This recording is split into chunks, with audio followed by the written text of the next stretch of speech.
Hi everyone, and welcome to this demonstration of Honeywell Forge Asset Performance Management for Industrial.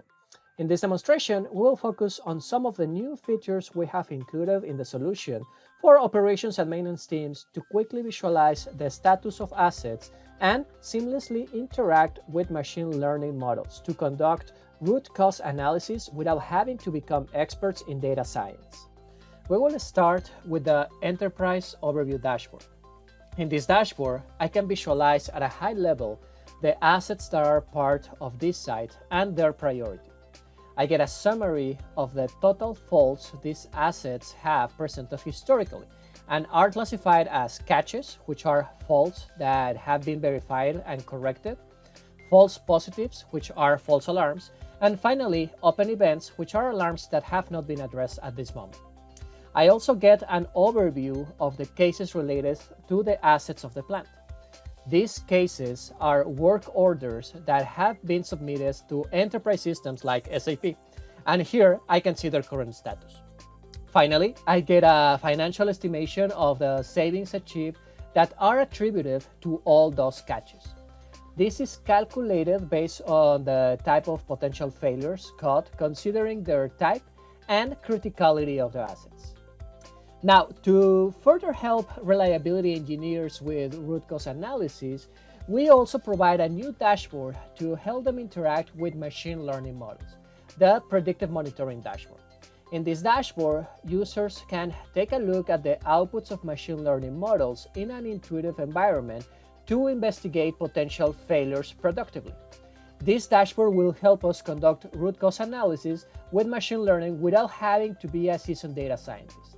One of the first things I can see here is the health index of the asset. This health index is a metric used to represent the overall health of assets based on all the signals that are being fed to the machine learning model. This gives us a good summary of the health of the asset and allows us to quickly visualize when its health is degrading over time.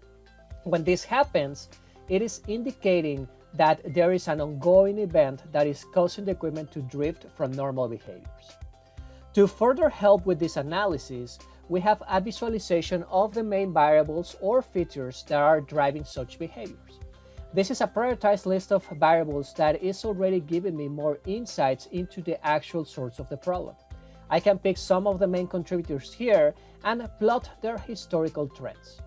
In these graphs, I can see the actual value of these signals versus their expected value and how they start to diverge. This is exactly the abnormal behavior the model is catching.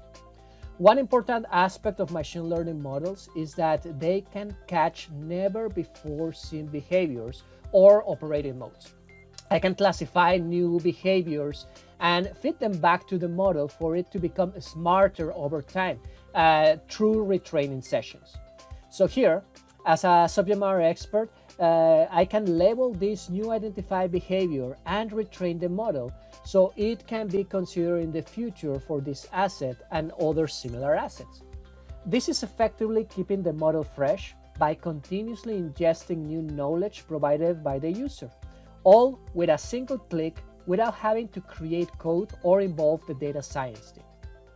That is precisely the purpose of this dashboard, to equip engineers and subject matter experts to make use of the science without having to be experts.